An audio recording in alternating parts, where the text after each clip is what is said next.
آپ کے علم میں ہوگا کہ اس وقت دنیا کی کل آبادی سمجھی جاتی ہے 6 ارب، یعنی 600 کروڑ۔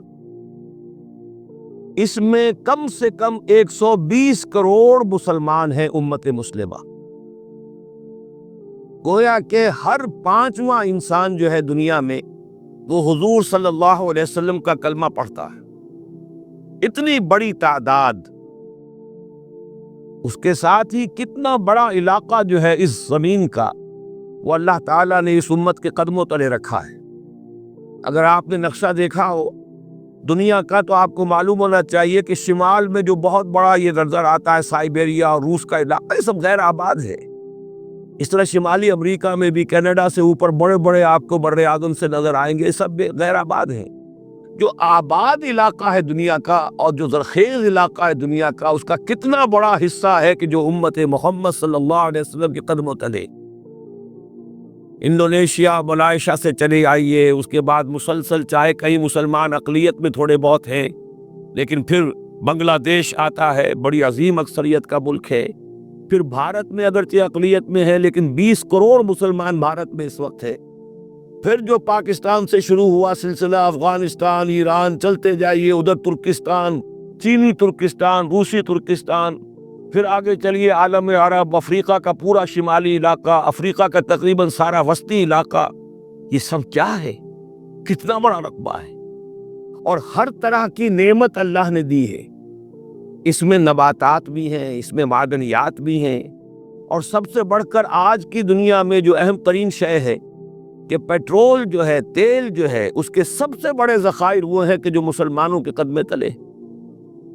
اتنی تعداد میں ہونے کے باوجود، اتنے وسائل کے پر بظاہر قابض ہونے کے باوجود، سوال یہ ہے کہ کیا آج دنیا میں امت مسلمہ کو عزت حاصل ہے یا یہ ذلیل ہے؟ اسے غلبہ حاصل ہے یا مغلوب ہے؟ اسے کوئی دنیا میں وقار حاصل ہے یا یہ بالکل بے وقار ہو کر رہ گئی؟ یہ بات ہے جو ہمارے سمجھنے کی ہے آج کیوں ذلیل کہ کل تک نہ تھی پسند، گستاخی فرشتہ ہماری جناب میں۔ اس وقت صورت یہ ہو چکی ہے، آپ کو معلوم ہے کہ ہر جگہ پر پسماندگی کا نشان مسلمان ہیں۔ ہمارے سارے وسائل پر دوسروں کا قبضہ ہے۔ ایک ہی شے رہ گئی تھی، تیل، خلیج کا تیل، اس پر بھی آ کر امریکہ کی فوجیں اس کے سر پر بیٹھ گئی ہیں۔ سارا کا سارا تیل اب ان کے قبضے میں۔ ادھر خلیج کے دہانے کے دونوں طرف وہ اپنے مورچے بنا رہے ہیں تاکہ یہاں کسی کا داخلہ نہ ہو سکے۔ بڑے بڑے جتنے لوگ ہمارے، ان سب کی دولت ان کے پاس ہے۔ کہنے کو تو سلطان اور برونائی دنیا کا امیر ترین آدمی ہے، لیکن دولت ہے کہاں اس کی؟ انویسٹڈ تو وہی ہے، اسی کے بینکوں میں ہے، انہی کی کمپنیوں میں ہے، کسی کے پاس کچھ نہیں ہے۔ سعودی عرب کے کوئی ڈالرز ہے تو کہاں ہیں؟ جیسے شہنشاہ ایران کا جو اثاثہ تھا، سرمایہ تھا، جو سارا کا سارا انہوں نے جو ہے وہ فریز کر لیا، تو یہ دولت تو ساری وہی ہے۔ کہنے کو ہے کہ آپ کے اکاؤنٹ میں اتنا روپیہ ہے، لیکن سوال یہ ہے کہ وہ اکاؤنٹ پھر واقعی کس کے قبضے میں؟ پھر آپ کو معلوم ہے کس طریقے سے مسلمانوں کے ساتھ سلوک ہو رہا ہے۔ ہر جگہ پر جہاں چاہے، جس طرح چاہے انہیں ستا لے۔ اور ان میں بھی سب سے بڑھ کر جو بات میں آپ سے کہوں گا، آج دنیا میں جتنے بڑے پیمانے پر محمد عربی صلی اللہ علیہ وسلم کی توہین و تذلیل ہوئی ہے، پوری انسانی تاریخ میں نہیں ہوئی۔ رشدی نے کتاب لکھی، بدترین حملے کیے۔ کیا رنگیلا رسول کتاب تھی جو لکھی تھی کسی ہندو نے، جس کو کہ ایک مسلمان نے پھر خنجر بھونپ کر اور ہلاک کر دیا تھا، وہ تو کچھ بھی نہیں تھی۔ اس کتاب کو رنگیلا رسول کو 100 سے ضرب دیجئے تو یہ کتاب بنتی ہے، سیٹنک ورسز، اور وہ ملینز نہیں بلینز کی تعداد میں شائع ہوئی۔ اس کے خلاف احتجاج اگر کسی نے کیا ہے تو ان کے اوپر جوتے پڑے ہیں، ان پر ڈنڈے پڑے ہیں۔ پوری مغربی دنیا اس کے پیچھے آ گئی ہے، سپورٹ کیا ہے۔ لے دے کے ایک ملک نکلا ایران، اس نے کم سے کم یہ کہ اس کے قتل کا فتویٰ تو دیا، لیکن کیا کرے، قتل کرنے کی تو نوبت نہیں آئی۔ پورا عالم عیسائیت اس کی پشت بنا ہے، اس کی مدد کر رہا ہے۔ یہ اتنی بڑی توہین محمد رسول اللہ صلی اللہ علیہ وسلم کی اور آپ کی ازواج مطہرات کی، اور یہ بظاہر ایک ایسے شخص کے ہاتھوں جس کا نام مسلمانوں کا سا ہے، اس کا اتنا بڑے پیمانے پر ہونا، اور پھر یہ کہ مسلمان 120 کروڑ ہونے کے باوجود کچھ نہیں کر سکتے۔ میں وہ چیزیں نہیں گنوانا چاہتا کہ 15 لاکھ جو ہے وہ ہمارے افغان بھائی جو ہیں انہوں نے جانیں دیں، فائدہ کس کو پہنچا؟ تاحال امریکہ کو، کہ اس کی جو مد مقابل قوت تھی USSR وہ ختم ہو گئی۔ اسی طریقے سے جو کچھ کشمیر میں ہو رہا ہے، ہماری بے حمیتی، بے غیرتی کا عالم یہ ہے، ہم کچھ اندر خانے تھوڑی بہت کو مدد کر کے سمجھتے ہیں کہ ہم نے فرض ادا کر دیا، جبکہ فرض تو یہ ہونا چاہیے تھا کہ ہم براہ راست اعلان کرتے اور انڈیا کو الٹیمیٹم دیتے کہ سٹاپ دس بزنس، یا یہ کہ پھر ہم سے جنگ ہے۔ جنگ کا نتیجہ تو پھر اللہ جس کو چاہے دے گا۔ اگر انسان اللہ تعالیٰ پر اعتماد رکھتا ہو، توکل رکھتا ہو، اپنے موقف کی حقانیت پر بھی اسے یقین ہو، تو کم من فیۃ قلیلۃ غلبت فیۃ کثیرۃ، تاریخ میں ہمیشہ ہوتا آیا ہے کہ چھوٹی قوتیں جو ہیں ان کو غلبہ اللہ نے عطا کیا ہے بڑی قوتوں پر، لیکن بے غیرتی کا عالم یہ ہے، بے حمیتی کا عالم یہ ہے۔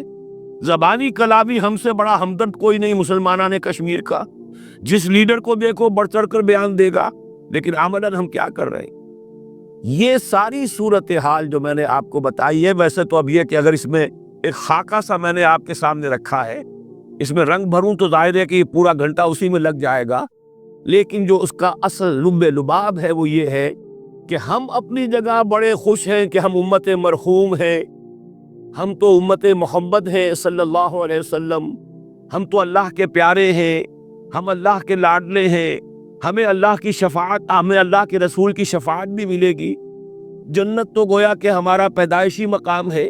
یہ سارے جو بھی ہمارے ذہنوں کے اندر ہے خیالات، اور یہ جو ہمارے من گڑت عقائد ہیں، آپ سوچئے کہ جب ہم جو آبجیکٹیو کنڈیشنز ہیں، گیون کنڈیشنز ہیں، جو سامنے کے حالات ہیں، ان سے جب تقابل کرتے تو معاملہ بہت مختلف ہے۔ یہ کیوں ہے؟ اصل میں سوال جب تک آپ اپنے سامنے نہیں رکھیں گے، اس کا جواب جو ہے اب اس پر غور کیجیے، کیوں ہے؟ کیا اللہ تعالیٰ کو محمد الرسول اللہ کی عزت و حرمت پیاری نہیں ہے؟ کیا محمد الرسول اللہ اللہ کے پیارے نہیں ہیں؟ حبیب رب العالمین نہیں ہے؟ کیا اللہ تعالیٰ کو کفار سے زیادہ محبت ہے؟ کیا وجہ ہے؟ رحمتیں ہیں تیری اغیار کے کاشانوں پر، اور برف گرتی ہے تو بیچارے مسلمانوں پر۔ سائنس میں وہ آگے ہیں، مالیات پر ان کا شکنجہ کسا ہوا ہے پوری دنیا پر، تہذیب ان کی ہے، تمدن ان کا ہے، ہم تو ان کے کیمپ فالوورز ہیں، نقش قدم پر چل رہے ہیں، ہم تو ان کی صرف یہ کہ نقالی کر رہے ہیں۔ تو سوچئے وجہ کیا ہے؟ کیا اللہ کو کفر زیادہ پسند ہے اسلام سے؟ کیا اللہ کو محمد الرسول اللہ صلی اللہ علیہ وسلم کی عزت و حرمت کا کوئی خیال نہیں؟ سوچنے کی بات ہے۔ ظاہر بات ہے کہ ان سوالات کا جواب تو ہاں میں آپ نہیں دے سکتے، یقیناً ایسا نہیں ہے۔ بہرحال وہ کافر ہیں، وہ اللہ کو نہیں مانتے، اللہ کے رسول کو نہیں مانتے، چلیے اللہ کو کسی نام سے مان لیا، گاڈ کہہ دیا، لیکن اللہ کے رسول کو تو نہیں مانتے۔ ایمان کا سارا دار و مدار تو رسالت پر ہے، اللہ کے اس کلام کو تو نہیں مانتے، اور اس کے باوجود ان کے لیے عزت ہے، رحمتیں ہیں تیری اغیار کے کاشانوں پر، برف گرتی ہے تو بیچارے مسلمانوں پر۔ یہ ایک لمحہ فکریہ ہے، یہ سوچنے کی بات ہے کہ ایسا کیوں ہے۔ اس کا جو جواب میں آپ کو دوں گا وہ ذرا سا کڑوا جواب ہے، نوارا تلخ ترمیزن جو ذوق نغمہ کمیابی۔ بات کہنی پڑتی ہے جب تک کہ کڑوی بات کہی نہ جائے، حقائق کو دیکھنے کی جرت پیدا نہ کی جائے، مواجہہ نہ کیا جائے، فیکٹس کو فیس نہ کیا جائے، اس وقت تک بات صحیح نہیں ہوگی، اور نہ ہم صحیح تشخیص کر سکیں گے، نہ صحیح تجویز کی طرف ہمارا ذہن منتقل ہوگا۔ میں بہت سخت بات کہہ رہا ہوں، آج آسمان کے نیچے اس زمین پر عذاب الہی میں گرفتار امت مسلمہ ہے۔ بالفعل آج ہم امت مرحومہ نہیں ہے، رحمت والی امت نہیں ہے، امت معذبہ ہے۔ آج ہم پر اللہ کا عذاب ہے۔ وہ کیوں ہے؟ دیکھیے، اللہ کا قانون یہ ہے، اور یہ اللہ کی سنت ہے۔ میں نے اپنی ایک کتاب میں اس پر مفصل بہت مضمون لکھا ہے، قرآن کا قانون عذاب۔ ایک عذاب تو آیا کرتا تھا ان قوموں پر جن کی طرف اللہ رسول بھیجتا تھا، اِنَّا أَرْسَلْنَا نُوحًا إِلَىٰ قَوْمِهِ۔ اگر رسول کی بات مان لی